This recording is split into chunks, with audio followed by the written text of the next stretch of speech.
Assalamu alaikum, hello and welcome back to On Renewables, the podcast brought to you by the UAE mission to IRENA, that's the International Renewable Energy Agency. I'm your host, Nawal Al-Hosany, the UAE's permanent representative to IRENA, and this is the podcast series that speaks to the most influential thought leaders in the fields of renewable energy, climate change, sustainability, and the environment about the issues shaping the world we live in. Thank you for joining us. My guest this episode is His Excellency Dr. Abdulla Al Mandous, President of the World Meteorological Organization, WMO, and the Director General of the National Center of Meteorology, NCM, for the UAE. Your Excellency, it's an absolute pleasure to have you with us here on Renewables. You're most welcome. Thank you very much, and you're welcome at the NCM, the National Center of Meteorology in Abu Dhabi.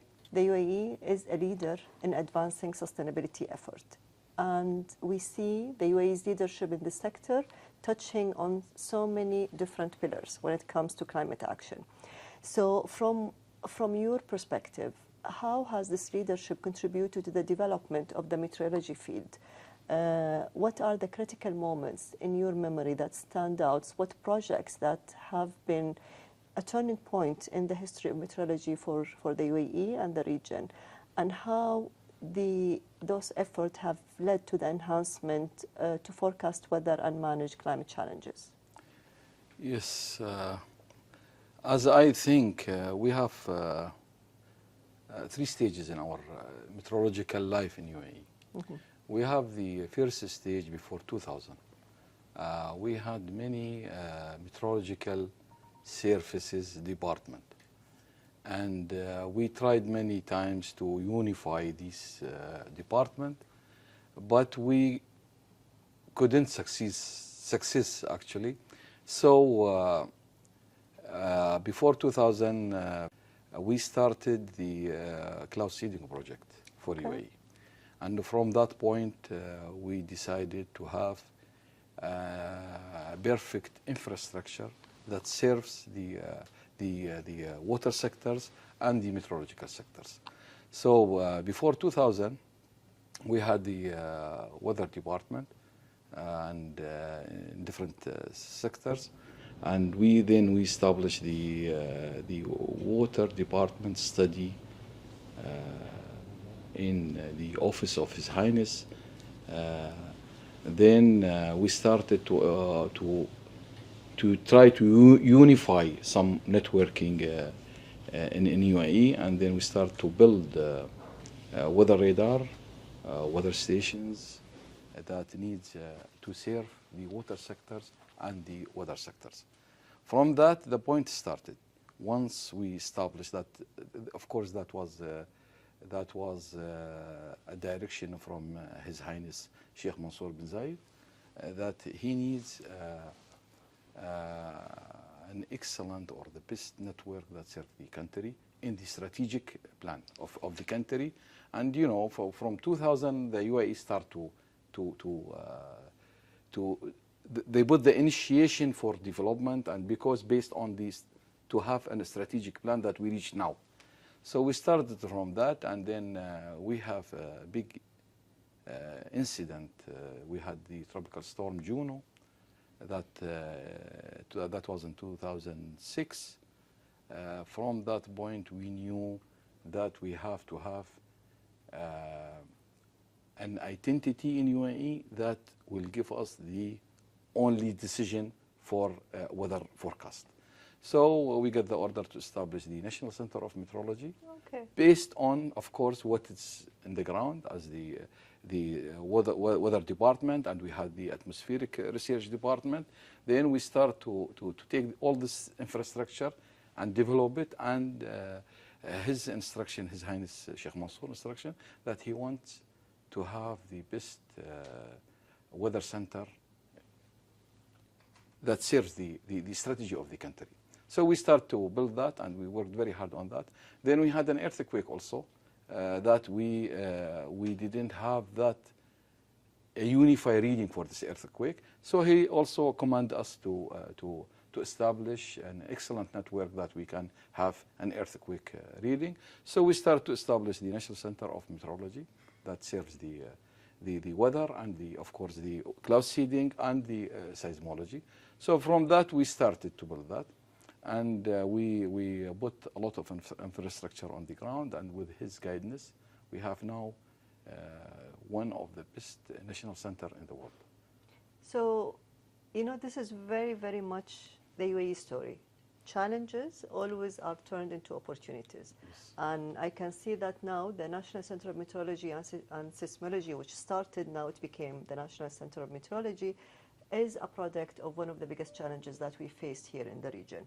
So to build on that, how did you see throughout the years now, this center contributing to dealing with those challenges that we see even bigger and bigger with the climate change, and how this kind of a step have led the UAE to maintain the leadership in the sector, and how did we manage to create a change for the region and actually contribute globally? Yes, we really worked very hard. The staff of NCM worked very hard in the previous years, and we try to push this knowledge that we have to the area. Started with the GCC. We start to cooperate with our partners in this field, and we all of us start to develop a good infrastructure for the area, and we build weather radar network. So basically the UAE was the first mover when it comes to this science. And cloud seeding, we were from the 80s we were having project on this science of the cloud seeding, but we were not our concentration also on the forecasting. Yes. Developing the forecasting, the climate. That is why we cooperate with our friends in the area, and we start to develop all the GCC infrastructure and the capability. Because I see, mashallah, you have this extensive experience and active participation in all those platforms, a multilateral kind of front. So you have participation with the GCC, which is the Gulf Cooperation Council, the Arab League, but also you were the presidency of the Asian region for meteorology.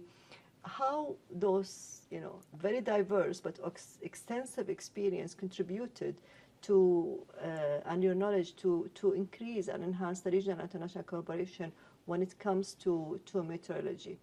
And if you can share with us, and I know you have so many stories and anecdotes, what are the key achievements and initiatives that this collaboration have managed to address when it comes to climate challenges? Really the big support of the UAE government, especially from His Highness Sheikh Mansour, that let us move outside of the country. Okay. So we went step by step. We went to the GCC, then we went to the Arabic League. I was the president of the Arabic League weather and the climate committee. Then we start to move to the Asia. The trust that the Asian countries has at the NCM, they came to visit us and saw that we have a vision for an excellent centers. So then with meetings, with knowing the people, with visiting the people, they had trust on us, and they really voted for us to be the president of the Asian countries for 2 terms, which was nice. Then we have the ambition now, and with the experience, I was with WMO from the 90s. I was a delegate, then principal delegate. Then I had the thought that this World Meteorological Organization has some classic way now to change, some defects, some gray areas that we have to work on. So the ambition and the support from the government that yes, we should have the presidency of WMO and try to put our influence and effect on the change of WMO. Yes. So I like how humble you are, because you're saying we were, but actually it's, and again, the UAE's leadership, but also your own experience and your knowledge and the convening power that you had to make this change happen, I'm sure contributed to those decisions.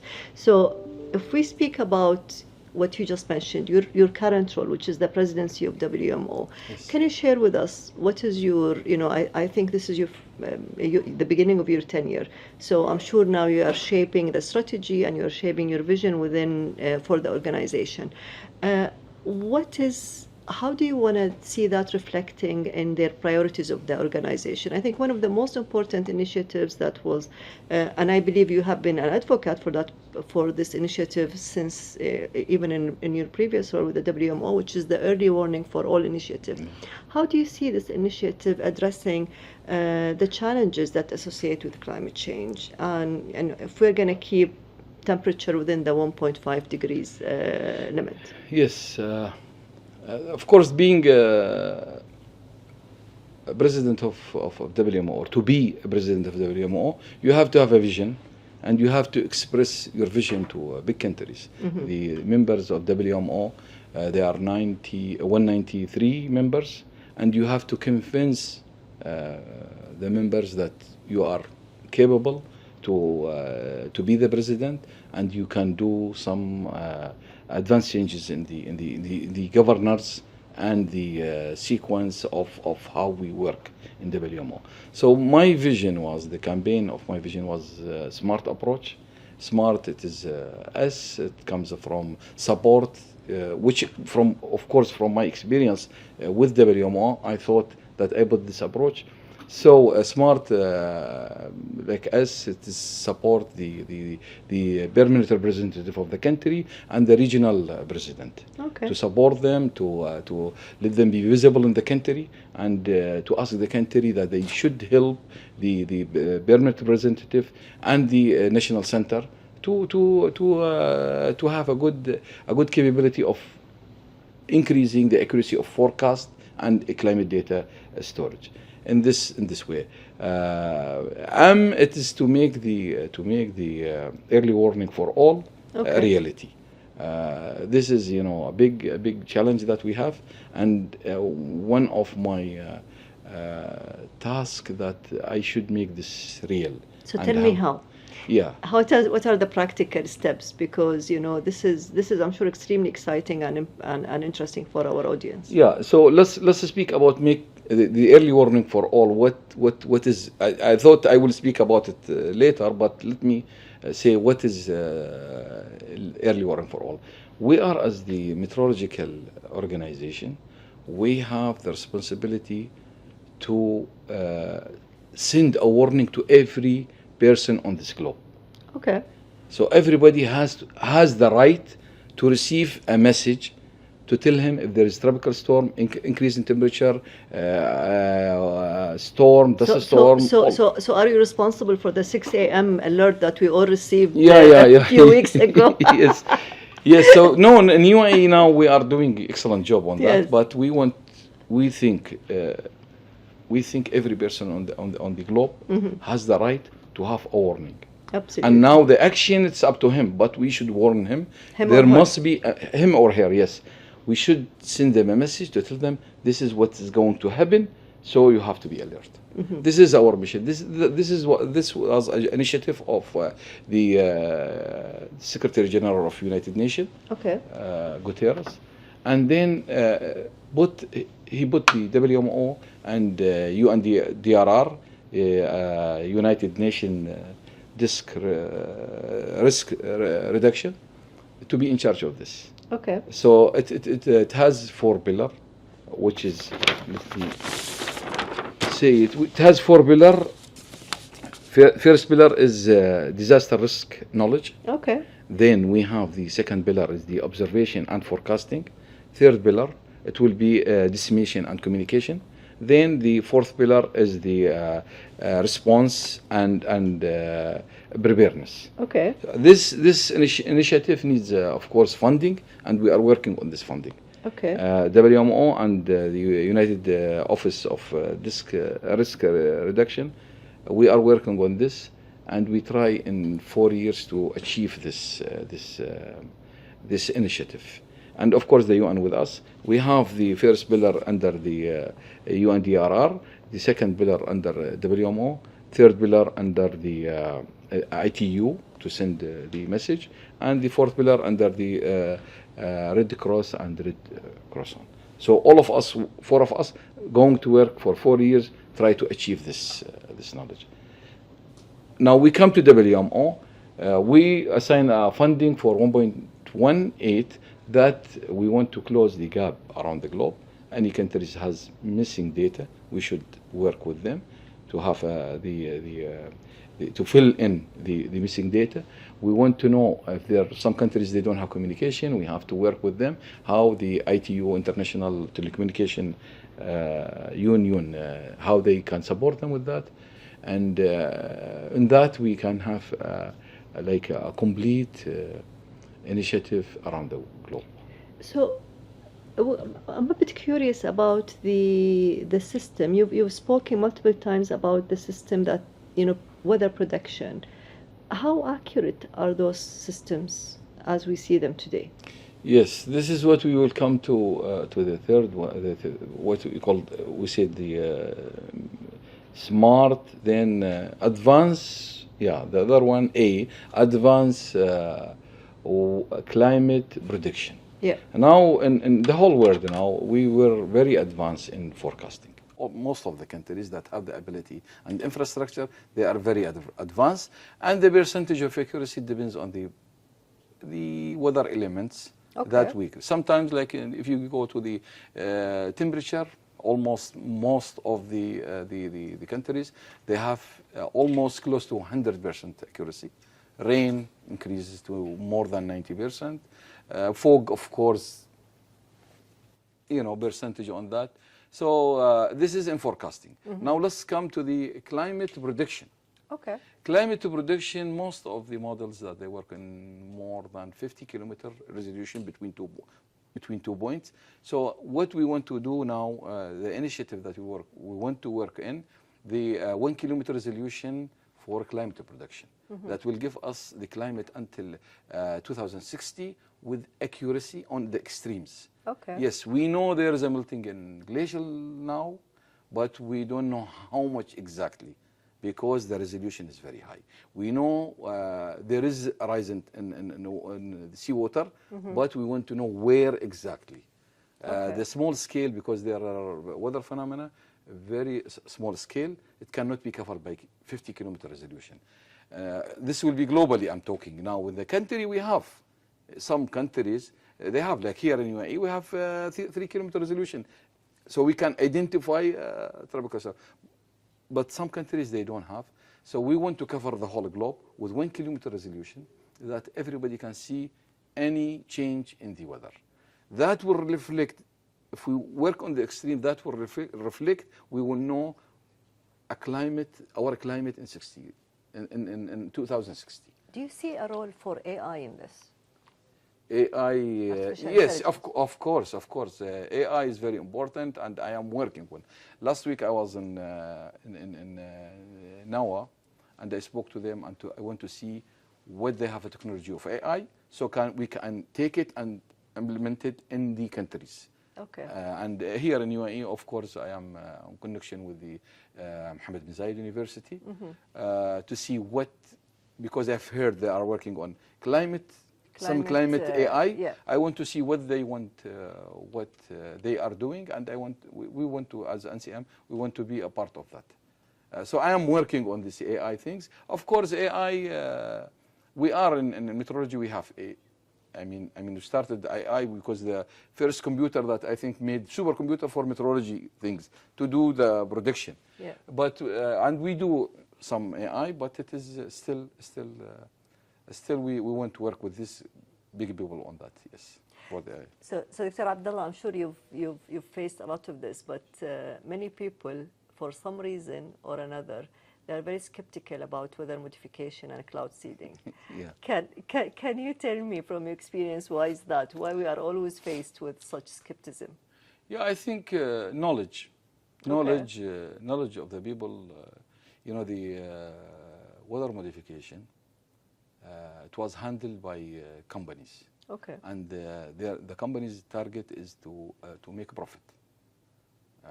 So now we here in UAE, we have a big program on on weather modification. And we involve the whole world, and you are part of it, I think, Yes. one of the people who was in charge of the, as a part of this program. Yeah. So we want to spread the message that we need water. We need to find the sources of water rather than desalination, and we get good amount of water from cloud. So we need this water, and we want to develop this system, this science. Now in UAE, after we worked for 20 years, and our message to also send the message to the people that there is a science called cloud seeding or weather modification, and we are doing that. Now every person in UAE, first you think this is a cloud seeding rain, not a natural rain. You know, so everybody says this is a cloud seeding, it is not rain, especially in the summer. Yeah. When we have rain, they say this is a cloud seeding. Yeah. So we did here, I think, succeed. Educate the people. We have some documents. We even in the schools we made some small things that deals with the cloud seeding and how UAE. So I think UAE now everybody thinks the rain in UAE it is artificial. So this is a good message.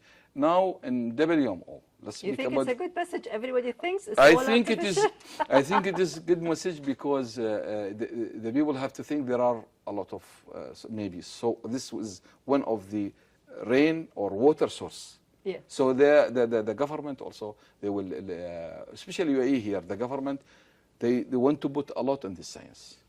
I think this is the key message. Yeah. And it's a very important message because the UAE, with this program under your leadership, which is the UAE research program for it comes for rain enhancement, has been very successfully launched, but also internationally recognized for the impact that it's having on this science. So the UAE has been pushing this agenda from a scientific point of view and funding and investing in research when it comes to this weather modification science. So it's something that we are extremely proud of, and to your point, maybe. And I want to push this to WMO now. Absolutely. To convince the country that we have to invest, and we have to research in this science because it is out of WMO work now.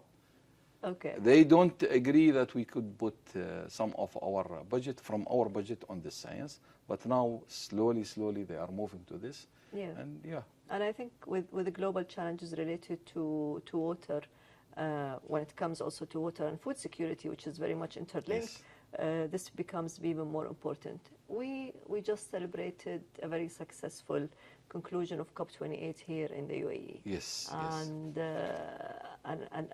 yourself, and also in your capacity as a president of WMO, but also as the DG of NCM, has had a lot of engagement and contribution. So we can see now how this new science is taking a very forward role when it comes to climate action. So this will lead me to my question about to your point, the work that you have done in a multilateral level and a bilateral collaboration. We've seen a lot of advancement when it comes to international policies and strategies related to meteorology, specifically in responding to climate disasters and climate change. How do you see, what are the key lessons, and do you see more and more those policies impacting the solutions related to those challenges? Yes, I think if you have time, I can give you a brief about how this COP initiated. Absolutely. Yes. So the first WMO held the first conference on World Climate Conference. That was in 1979. Then we had in WMO in 1990, after this conference, we have the World Climate Research Program. Then we, as WMO and UNEP, sat down and they initiate IPCC, Intergovernmental Panel of Climate Change. Okay. And they both of them they asked this panel to give us to collect all the studies and give us a result what's going on with the climate change. Then after that, they issue in 1990, the IPCC issued the first report. With the second report, and then the second World Climate Conference 21, Paris Agreement with the UN, which mainly on Paris Agreement, CC, everybody has from that came to 1.5. And the first COP was in Berlin. And then COP 25. Sorry, we stop here because then, the Paris Agreement was about actually Kyoto 1.5 degrees protocol. So we are going to cut this. Then the third World Climate Conference that was in at the 2009. So we came to that, and now everybody is working how we can stay on 1.5 or less. Exactly. You know, I know, of course, there is a Kyoto protocol in Japan and industrial areas, and they didn't accept. Then we came to Paris and all this story. Yeah. But we have to now to stay either 1.5 or below as temperature rise.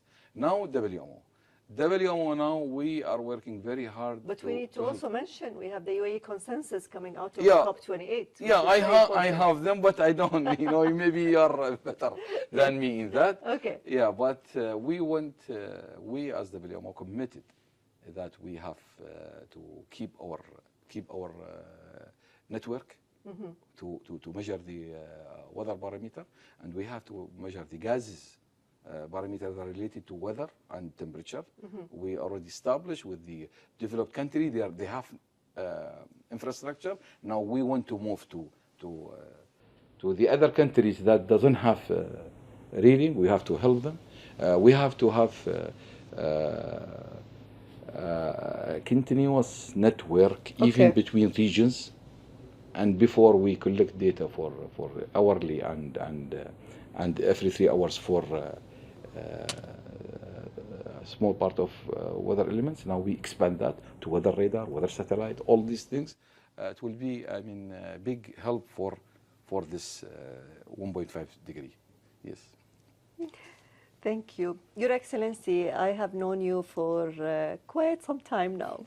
And one of the things that I have always admired is your commitment for youth engagement and women empowerment, because this is a very important sector, which is meteorology. And you mentioned how you're engaging with the youth in schools. But, you know, do you see an increased involvement of women when it comes to this new science? Yes, I think yes, we do have, and we have an intelligent women are joining us. Now we are increasing the number of women at NCM in all sectors. I mean, financial, all, you know, every technical, all this, and we have now an excellent forecasters here, very nice. Very educated, do you think very it's smart. important to have a diversified team? Yeah, I think because we are, you know, as a man or woman, we are a part of the society, and we have to have the same knowledge that we can understand each other. Absolutely. Yeah. So weather is very important, and when women understand the weather, they are also responsible for part of the family. So we are increasing the number now, around 30% of our center from the gender. And so do you see the same in WMO? Yes, that is in WMO. We're working with that. WMO we have equally almost in all total. The higher position we have less. We are trying to increase. Excellent. We added two positions, very high position. We added the Secretary General. She's a woman, and the deputy is a woman. Okay. Well, yeah. So that was now when we chose the deputy. She's a woman. Excellent. And we are increasing the number of women. Now we'll come to the youth. Youth very important that we send our message and our knowledge and education to the youth. Here in UAE, I am encouraging the youth, and we are working very hard to educate the youth and sending the message. And we have like NCM friends, and we are trying to involve them in that. In WMO also we have the Youth Scientific Prize. Okay. Every year we give Youth Scientific Prize for the youth people. So we are encouraging all these things, yes. Fantastic. Welcome back to On Renewables. We are still with His Excellency, Dr. Abdulla Al Mandous, who has been giving us an amazing insights into his career, into weather prediction, into the challenges related to the sector, but also into his priorities as the president of WMO. But I think now, Dr. Abdullah, is a good time for us to get to know you a little bit more as a person Yes. and as a role model for so many people. So, can I ask you some personal questions? Yes, please. Yes, go ahead. Okay. Go ahead. I So- will answer what I can, you know. Yeah. Okay, great. So Yes. here we go.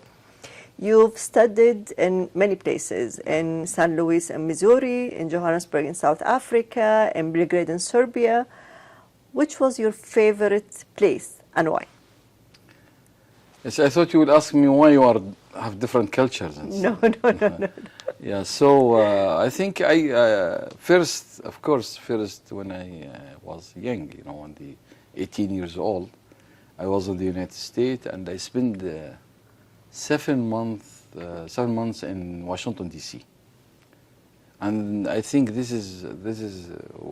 was my favorite city. And for 35, I think, years since I graduated from that, I haven't visited. So I visited it last week, and I had my memories. So I think Washington D.C. is the place where I want to live in. Yes, yes. Okay. You have two extremely heavy big hats. You are the president of WMO and you are the DG of NCM. How do you balance the two roles? Yes, see, in WMO we have two positions.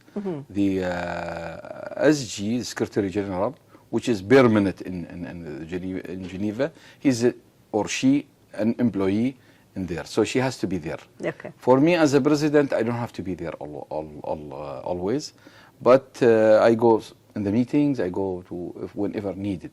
So that is how I can manage. Of course, I cannot be a Secretary General because I have to do a lot of things here. But I manage with the help of the NCM staff, also with the help of WMO staff. Yeah, we are working together in a harmony, really, and we are doing a good job, I think, until now, yeah. And I'm sure you have a very supportive family who's taking care of you as you balance all that.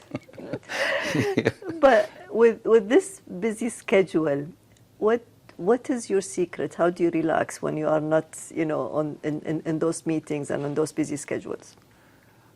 I don't want to be. I don't want to show off, but really, my relax at work. Okay. Yeah, I come in early morning and then I leave. My friend, all of them, they know me in NCM, so I cannot, So I'm with them until 6 o'clock, maybe in the evening. Then I go home, relax, and start working with them. So most of my time, I feel good when I am at work, really. I cannot say more than that, really. So if for some reason or another, you ended up choosing one type of food to eat for the rest of your life, what would that dish be? Of course, the beautiful Italian meal.